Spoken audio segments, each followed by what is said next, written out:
حضرت خدیجہ رضی اللہ تعالیٰ عنہ اور حضرت محمد صلی اللہ علیہ وآلہ وسلم کی ملاقات کب اور کیسے ہوئی اور کن حالات میں ہوئی، اور حضرت خدیجہ رضی اللہ تعالیٰ عنہ کتنی زیادہ امیر تھی، تمام باتیں قرآن و حدیث کی روشنی میں اسی ویڈیو میں شیئر کریں گے۔ پیارے نبی حضرت محمد صلی اللہ علیہ وآلہ وسلم جب 12 برس کے ہوئے تو اپنے چچا ابو طالب کے ساتھ پہلی بار تجارت کی غرض سے شام کے لیے گئے، لیکن جناب ابو طالب کو اس سفر میں کوئی منافع نہیں ہوا، اس لیے پھر کبھی بھی تجارتی سفر اختیار نہیں کیا۔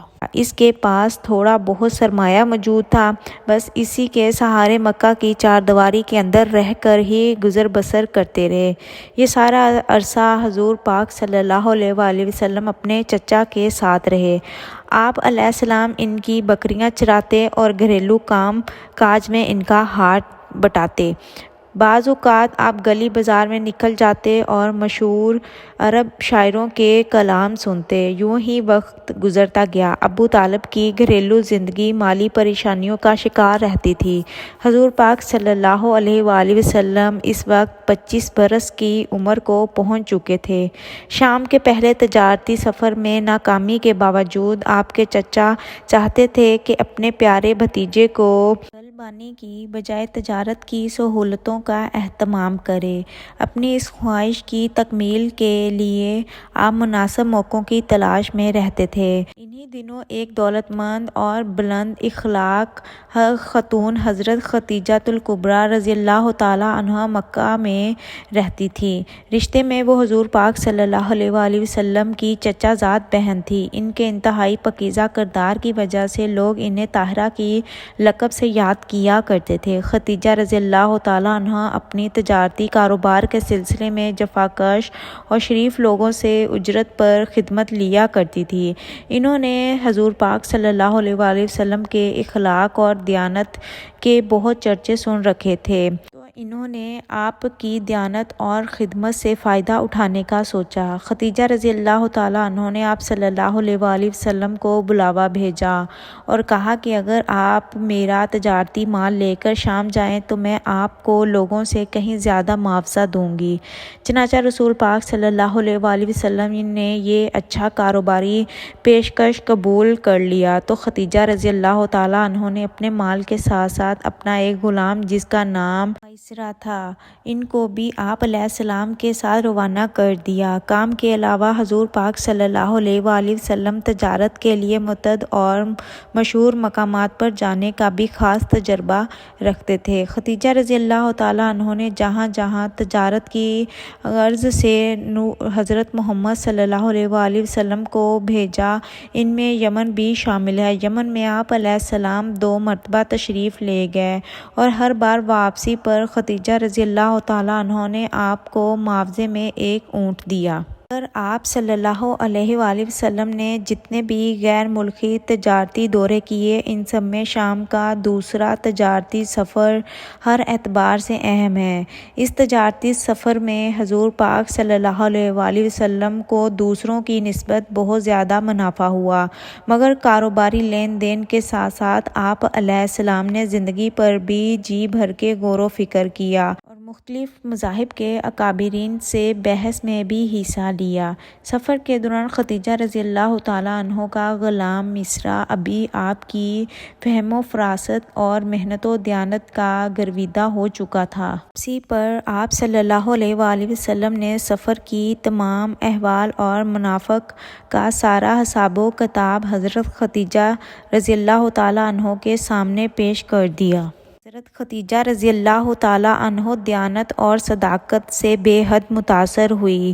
بعد میں میسرہ نے بھی ان سے حضور پاک صلی اللہ علیہ وآلہ وسلم کے بلند اخلاق اور نیک عادات کی تعریف کے پل باندھ دیے۔ میسرہ تو یہاں تک کہہ دیا کہ سیرت و کردار اور لیاقت و ذہانت کے اعتبار سے مکے کا کوئی بھی نوجوان آپ علیہ السلام کا مقابلہ نہیں کر سکتا۔ ان تمام باتوں سے حضرت خدیجہ رضی رضی اللہ تعالیٰ عنہ کے دل میں حضور پاک صلی اللہ علیہ وآلہ وسلم سے محبت اور عقیدت کی راہ ہموار ہو گئی۔ اس کی دل میں آپ علیہ السلام کا اخلاق اور دیانتداری گھر کر گئی۔ انہوں نے حضور پاک صلی اللہ علیہ وآلہ وسلم سے ازدواجی رشتے کا فیصلہ کر لیا اور اپنی ایک قریبی سہیلی نفیسہ سے دل کی بات کہہ ڈالی۔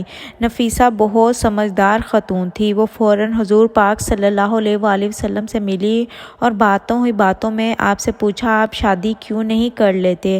آپ علیہ السلام نے فرمایا، میرے پاس مطلوبہ مال و دولت نہیں ہے۔ نفیسہ بولی، اگر عرب کی کوئی حسین و جمیل، خوش اخلاق اور اچھے خاندان کی خاتون سے آپ کا رشتہ ہو جائے تو آپ قبول کر لیں گے؟ آپ علیہ السلام نے دریافت کیا، آخر ایسی خاتون ہے کون؟ جب نفیسہ نے حضرت خدیجہ رضی اللہ تعالیٰ عنہ کا نام لیا تو آپ صلی اللہ علیہ وآلہ وسلم نے فوراً اپنی رضامندی کا اظہار کر دیا۔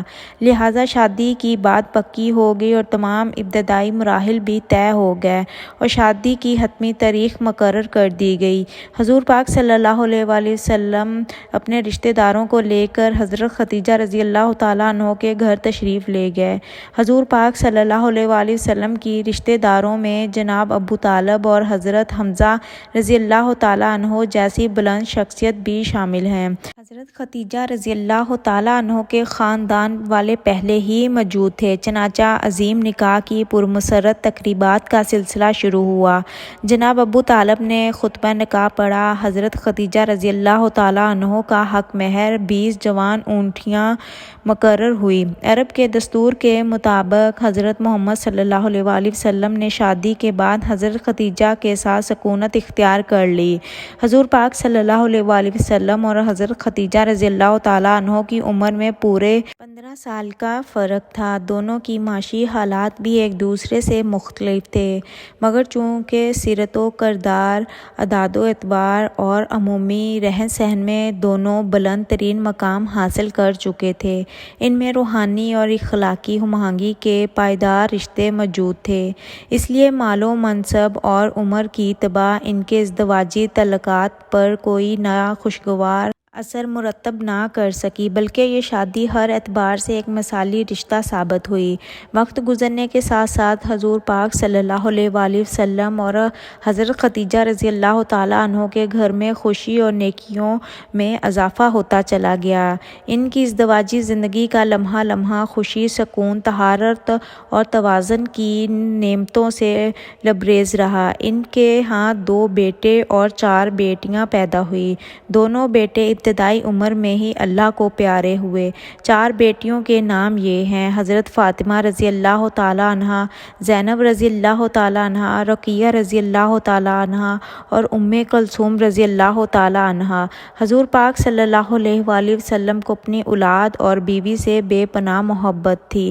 حضور پاک صلی اللہ علیہ وآلہ وسلم حضرت خدیجہ رضی اللہ تعالیٰ عنہ سے لازوال محبت کرتے تھے۔